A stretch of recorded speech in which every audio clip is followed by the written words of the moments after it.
এই ভুয়া চক্র থেকে আপনারা সাবধান। এই যে মহিলাটাকে দেখতে পারছেন বোরকা পরা, উনি কিন্তু একজন চক্র দলের সদস্য।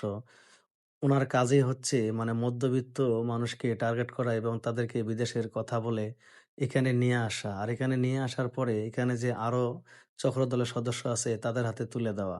তারপরে সে এখান থেকে মোটা অঙ্কের একটা টাকা পায় এবং এখানে যে আরো চক্রদলের সদস্যরা আছে তারা আবার তাকে অন্য জায়গায় পাচার করে দেয়। এখন দেখেন এই মেয়েটা কিন্তু ওখানে বসিয়ে রয়েছে, সে কিন্তু জানে না যে এখানে কি হচ্ছে। এখন দেখেন সেই বোরকা পরা মহিলা এখানে এসে আরেক চক্রদলের সাথে বলতেছে, "ওই দেখেন এবার কিন্তু ওকে নিয়ে এসেছি একদম কম বয়স।" আর ওই চক্রদলের সদস্য সেও বলতেছে কিন্তু ঠিক আছে, একদম ভালো লেগেছে। ওকে দেখে আমারও পছন্দ হয়েছে। এখন দেখেন সে বলতেছে ওর বয়সও কম আছে, ওকে দিয়ে কিন্তু আপনি ভালো একটা ব্যবসাও করতে পারবেন, টাকাও ইনকাম করতে পারবেন। আর বিদেশে যাওয়ার নাম করেই কিন্তু বলে নিয়ে এসেছি। আপনি কিন্তু কথার ভিতরে বলবেন যে হ্যাঁ, আপনি ওকে বিদেশ পাঠিয়ে দিবেন। তো ভাই ভিডিওটা এত পরিমাণ শেয়ার করবেন যে এই ধরনের চক্রদলের সদস্য যারা আছে দেখা যাচ্ছে মধ্যবিত্ত লোককে টার্গেট করে বিদেশ যাওয়ার কথা বলে এবং বিদেশ না নিয়ে গিয়ে তাদেরকে দেখা যাচ্ছে যে কোনো জায়গায় জিম্মি করে বা কয়েকদিন পরে তাদের পরিবারের কাছে টাকা দাবি করে। তো এদের থেকে সাবধান থাকবেন। আর আপনাদের একটা করজোড়ে অনুরোধ করে বলি ভাই, প্লিজ ভিডিওটা শেয়ার করে দিবেন।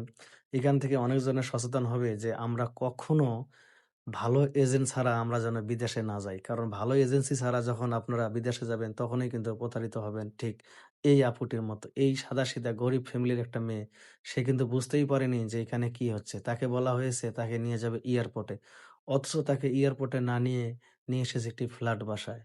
তো এখানে তো আপনাদের বুঝতেই বাকি নাই যে এরপরে কি হবে। তাই অনুরোধ ভাই ভিডিওটা শেয়ার করে দিয়ে সবাইকে সচেতন করবেন। কেউ যেন এদের পাতানো ফাঁদে পা না দেয়। এখন দেখেন সেই মেয়েটাকে এই ঘরে ঢুকিয়ে দিয়ে যে বোরকা পরা আরেক সদস্য সে কিন্তু বাইরে গিয়ে বসে থাকলো। আর এখন দেখেন এই চক্রদলের সদস্য সে এখন তাকে বিভিন্নভাবে জিজ্ঞেস করতেছে, "তোমার কি বিদেশ যাওয়ার শখ আছে? তুমি বিদেশে গিয়ে কি, কি করবা?" তখন দেখেন এই সাদাসিধা মেয়েটা বলতেছে, "আমি নাক ফুল বানাবো, হাতের চুড়ি বানাবো, গলার মালা বানাবো।" আবার ওই লোক বলতেছে, "তোমার কি এইরকম বাড়িতে থাকার ইচ্ছা আছে?" সে বলতেছে, "হ্যাঁ, আছে।"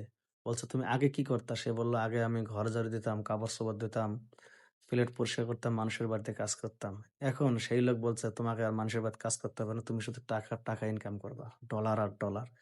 তো এখন দেখেন সাদাসিধা মেয়েটা সব কথা শুনে সে সম্মতি দিচ্ছে। ঠিক আছে, তাহলে তো আমার জন্য ভালোই হয়। এই কথা বলে এখন ওই লোকটা বলতেছে, "শোনো, তোমার গায়ে তো এই ধরনের পোশাক মানাবে না। তোমাকে পড়তে হবে হাই সোসাইটির পোশাক।" এখন দেখেন ওই মেয়েটা আস্তে, আস্তে বুঝতেছে কি ব্যাপার ইনি গায়ে হাত দিচ্ছে কেন? তখন আবার দেখেন বুঝাচ্ছে, "আরে শোনো, তুমি এত লজ্জা পাচ্ছ কেন? এখানে তো লজ্জা পাওয়ার কোনো কিছুই নাই। তুমি শুধু টাকা আর টাকা ইনকাম করবা, বুঝছো? আর তোমাকে আমি যে দেশে পাঠিয়ে দেব ওখানে শুধু টাকা আর টাকা।" কিন্তু এই কথাটা শুনে মেয়ের একটা মানে কেমন, কেমন জানি একটি সন্দেহ হচ্ছে। তারপরে দেখেন তাকে বিছানায় বসিয়ে বলছে, "শোনো, ওই দেশে যেতে গেলে আগে আমাকে একটু খুশি করতে হবে, তারপর তুমি টাকা পাবা।" দেখেন এর মধ্যে মেয়েটা কান্না শুরু করে দিয়েছে যে, "না, আমি তো এইভাবে বিদেশ যাব না। কারণ আমি কখনো ভাবতেও পারি নাই যে এইভাবে বিদেশ যাওয়া লাগে। প্লিজ আমি এইভাবে বিদেশ যাব না। আপনি আমাকে ছেড়ে দিন।" তো ভাই প্লিজ ভিডিওটা এত পরিমাণ শেয়ার করবেন। এখান থেকে এই ধরনের চক্র যারা আছে তারা যেন সবাই সচেতন হয়। তারা যেন বুঝতে পারে যে এই ধরনের চক্রের কাছে কখনো কেউ যেন ধরা না দেয়। দেখেন মেয়েটা কিন্তু এখানে বুঝতে পেরে এখান থেকে সে দৌড় পালিয়ে কিন্তু পালিয়ে যাবে ভাই। প্লিজ ভাই ভিডিওটা শেয়ার করে দিবেন এবং সবাই যেন সচেতন হয়।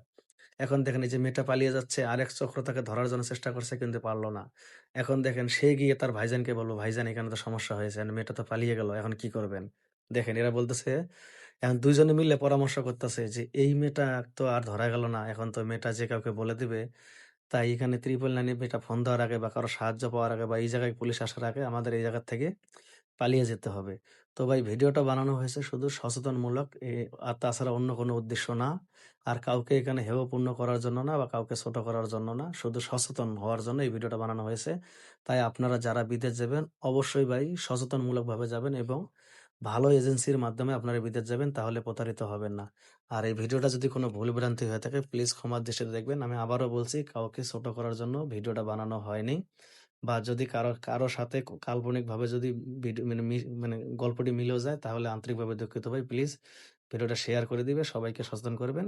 সবাই ভালো থাকবেন, সুস্থ থাকবেন। আমি আবারও বলছি আপনি নিজে যদি সচেতন থাকেন তাহলে কোনো ভুল হবে না। আল্লাহ হাফেজ।